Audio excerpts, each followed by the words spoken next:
From the New York Times, it's The Headlines. I'm Tracy Mumford. Today's Thursday, September 18th. Here's what we're covering. In an abrupt move last night, ABC announced that it is indefinitely pausing Jimmy Kimmel's late-night show amid intense political pressure from the Trump administration over Kimmel's on-air comments about the killing of Charlie Kirk. We had some new lows over the weekend with the MAGA gang desperately trying to characterize this kid who murdered Charlie Kirk as anything other than one of them and doing everything they can to score political points from it. During his opening monologue on Monday, Kimmel suggested that the suspect in the Kirk assassination had right-wing views, setting off a wave of anger from conservatives. While officials have released few details about the alleged gunman's ideology, they've said his political views had recently moved toward the left. You know, when you look at the conduct that has taken place by Jimmy Kimmel, it appears to be some of the sickest conduct possible. The decision to suspend Kimmel, which was made by top executives at Disney, the parent company of ABC, came after the head of the Federal Communications Commission, Brendan Carr, ripped into Kimmel on a conservative podcast. Carr said Kimmel's monologue was part of a concerted effort to lie to the American people about Kirk's death, and that local broadcasters, whose licenses the FCC oversees, should stop airing the show. I mean, look, we can do this the easy way or the hard way. These companies can find ways to change conduct, to take action, frankly, on Kimmel, or, there's going to be additional work for the FCC ahead. Almost immediately, the owners of some of ABC's affiliate stations said they would stop airing Kimmel's show to their local audiences, heeding Carr's comments. Disney then made its decision to pause the program altogether. Brendan Carr is hugely influential over the nation's media companies, and the commission has really never exercised its power in quite the way that Carr has done over the last few months. Michael Grimbaum is a media correspondent at the Times. He says that President Trump hailed Carr as a, quote, warrior for free speech when he appointed him. But in the role, Carr has leveraged the power of the FCC to crack down on speech that he finds offensive. Carr is actually the author of the Project 2025 chapter on media regulation, and he himself is an ideologue. I think he would be upfront about his conservative viewpoints. And what he has contended in public appearances is that there's a liberal bias in the American media and that the FCC has done little to combat that national networks have a stranglehold over the programming that millions of Americans see and hear. And he has stated that his goal at the FCC is to create what he considers more balance in that programming. But of course, what is in the public interest and what is considered politically fair is often in the eye of the beholder. This is just despicable, disgusting, and against democratic values. The announcement that Kimmel had been pulled off the air sparked outrage and alarm, including from Senate Minority Leader Chuck Schumer, who warned that the whole situation was like something out of what he called a dictator's playbook. That is not what democracies do. That is what autocracies do. And it doesn't matter whether you agree with Kimmel or not. He has the right to free speech. Kimmel is the second late-night host in recent months to lose his slot. CBS announced the cancellation of Stephen Colbert's show in July. The network cited financial reasons, but critics have claimed it was an attempt to stay on the good side of the FCC, whose approval it needed for a major merger. Colbert, like Kimmel, has been a frequent critic of President Trump.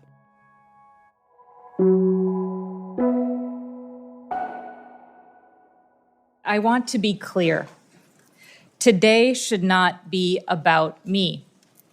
Today should be about the future of trust in public health. On Capitol Hill yesterday, Susan Menares, the former director of the Centers for Disease Control and Prevention, issued a stark warning, saying that Health Secretary Robert F. Kennedy Jr. is ignoring science and putting public health at risk. Menares was fired by Kennedy this summer after clashing with him over vaccines in a private meeting, which she shared new details about in testimony to the Senate Health Committee. He called C.D.C. the most corrupt federal agency in the world. He said that C.D.C. employees were killing children and they don't care. He said that C.D.C. employees were bought by the pharmaceutical industry. Beyond his broad criticism of the CDC at large, Menara says Kennedy is particularly focused on the agency's current immunization recommendations for kids, which protect against 16 diseases like polio, whooping cough, and hepatitis B. She said Kennedy, who spent years promoting baseless claims about the dangers of vaccines, told her he wants to change that guidance, going against longstanding medical consensus. The panel that makes those recommendations meets today and tomorrow. Earlier this year, Kennedy fired all of the members of the panel, replacing them with his own picks, several of whom share his skepticism of vaccines. If the vaccine advisory panel makes recommendations to change the childhood vaccine schedule, should the American people have confidence in that decision? No. Senator Bill Cassidy, a physician and one of the few Republicans who has publicly criticized Kennedy, said the health secretary is undermining the legitimacy of the government's public health guidance. In response to questions from The Times, a spokesman for the Department of Health and Human Services said that the committee will not change its recommendations without sound evidence, and that any decision would be approved by the CDC's new acting director, Jim O'Neill. O'Neill is a former Silicon Valley executive who has previously criticized vaccine mandates. He has no medical or scientific training.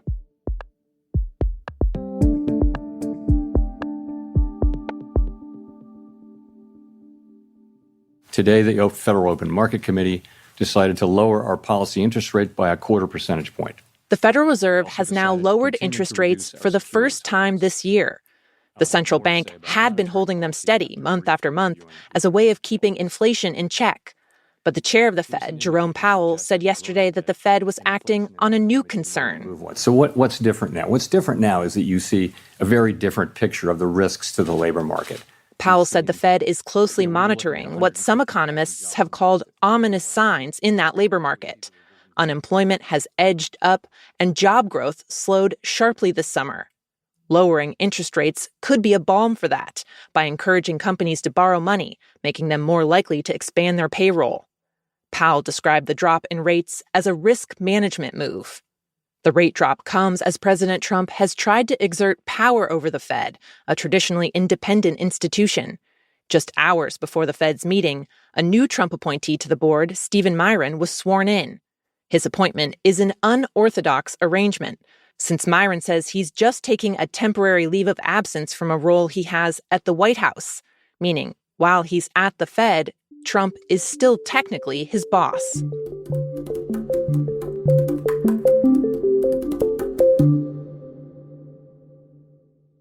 I'm going to address you this evening concerning a critical incident that has rocked the community here in York County. In Pennsylvania, authorities say 3 police officers were fatally shot yesterday while trying to serve a warrant in a rural part of the state. 2 other officers were seriously injured. I can confirm that the shooter is dead. The shooting took place a little after 2 p.m. on a quiet country road a couple miles outside of an old mill town.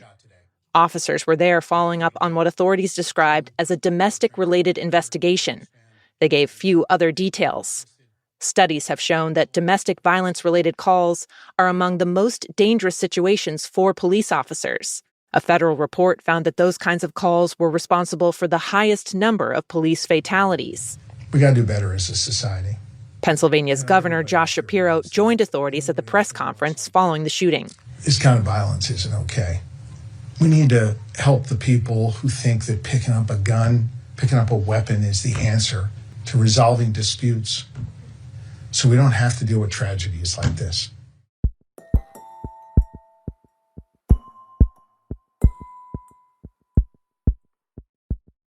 And finally, did you understand a word of that? Our universal translators must be malfunctioning. The idea of headsets that can instantly translate any language. Importing preferences and calibrating virtual environment. Or glasses with a virtual assistant built in, ready to help. All of that used to be the domain of science fiction and experimental devices. But the tech giants, Apple and Meta, are now both trotting out their own versions. Apple's newest earbuds use artificial intelligence for real-time translations. Times tech columnist Brian Chen just used them to catch up with a friend who talked all about what he'd done this summer in Spanish, a language Brian doesn't speak. Brian says he then reviewed the transcript with his friend afterwards, and other than a few minor mistakes, the headphones gave a solid translation.